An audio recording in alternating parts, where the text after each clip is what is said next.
Pour qu'un couple fonctionne, pour moi, il faut qu'il y ait déjà du respect, ça c'est clair. Ensuite, il faut respecter les choix de l'autre, s'écouter au maximum et avoir énormément de communication quand on veut faire des choix de vie ou des envies particulières. Peu importe, je pense qu'on peut tout dire à son conjoint pour moi. On doit être ouvert sur tout. On doit pouvoir lui demander de l'aide quand on en a besoin. Bien sûr, il faut avoir confiance, ça me paraît logique, mais surtout il faut accepter les choix de l'autre et l'accompagner dans toutes les décisions qu'il prend, qu'elles soient bonnes ou mauvaises, même si pour nous elles ne sont pas spécialement bonnes, on en discute et on essaie de comprendre pourquoi. Il y a une harmonie aussi, je pense, qui se crée. Et moi, dans mon couple, il y a une positive attitude hyper importante, ce qui fait que ça nous empêche, on s'empêche de rien. Alors, un couple qui fonctionne doit se parler, se faire confiance, partager peut-être certaines activités, pas obligatoirement, mais en tout cas, l'honnêteté et la communication, je pense que c'est la base. Pour moi, les qualités des couples qui fonctionnent, je dirais que c'est l'écoute de soi, l'écoute de l'autre, le partage. Je vois ça comme une collaboration. Et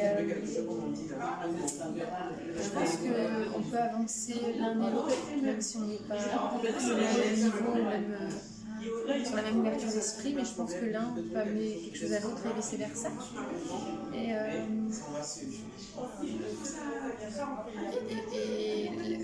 la tolérance, la confiance, je crois que c'est trois gros mots que j'utiliserais pour les qualités du couple. Dans le couple, c'est vraiment la communication, l'écoute et le partage entre nous. Et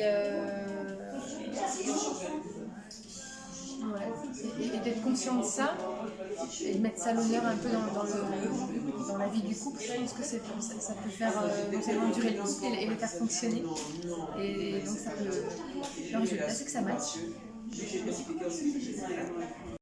Selon moi, la plus grande qualité, c'est la communication. Et c'est être à l'aise avec la personne avec qui on est. C'est important de se sentir bien et de se sentir à l'écoute, de pouvoir lui dire tout ce qu'on ressent. Et je trouve que la communication, c'est vraiment la clé et ça permet d'avancer. Et ça va avec la confiance aussi. C'est faire confiance à l'autre pour se sentir à l'aise dans la relation, c'est pour moi une des choses les plus importantes. Et puis le fait que la personne nous tire vers le haut, soutienne ce qu'on fait, ce qu'on aime, et qu'on puisse parler de tout. Alors, quelles qualités ont les couples qui fonctionnent? Alors pour moi, c'est un petit peu à l'image de ce dessin, c'est-à-dire que chacun a son identité, mais on peut retrouver des choses communes qui sont en général, quand on dit les points communs, les activités, ce qu'on partage, qui permet de se retrouver, mais chacun a son identité. Ce qui me paraît le plus important aussi, c'est que on peut avoir beaucoup de points communs, c'est pas ce qui fera forcément que ça va fonctionner, parce que le ciment à la base c'est l'amour, voilà, et quand ça coince, c'est aussi beaucoup de communication, savoir l'exprimer avec bienveillance, essayer d'être empathe, de comprendre l'autre aussi. Voilà, et je pense que c'est ce qui fait que quand il y a des difficultés, si on a une bonne communication, on sait en échanger et aller au-delà. Et puis parfois, malgré tout, on peut avoir une super communication, mais s'il n'y a pas l'amour, ça ne tiendra pas la distance. Dans l'épisode précédent, nous avons vu ce qu'était le modèle patriarcat et comment nous avions peu à peu amené à la conscience qu'il valait mieux changer de modèle et aller vers le couple conscient. Dans cet épisode, vous avez vu des interviews de personnes que l'on a interviewées dans le cadre du salon du mieux-être à Evolae, à Tourcoing.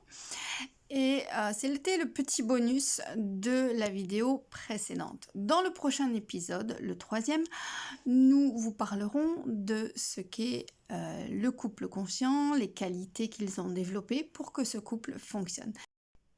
Je remercie toutes les personnes qui figurent dans cette vidéo et qui, bien entendu, ont donné leur autorisation pour être sur YouTube. Merci beaucoup à eux d'avoir contribué à cette chaîne. Pour être tenu au courant dès qu'un outil de développement personnel est mis à ta disposition, abonne-toi bien sûr. Pour soutenir ma chaîne et faire grimper les algorithmes, pense à liker. Tous ces outils, ces sources d'informations, fais-en profiter le plus grand nombre en partageant. Je te remercie de contribuer à cette chaîne qui a pour but d'embellir la vie, de devenir une personne plus consciente et épanouie. Bien entendu, ces podcasts ne se substituent pas à une véritable séance de développement personnel individuel et surtout personnalisé. À très bientôt et coachement vôtre!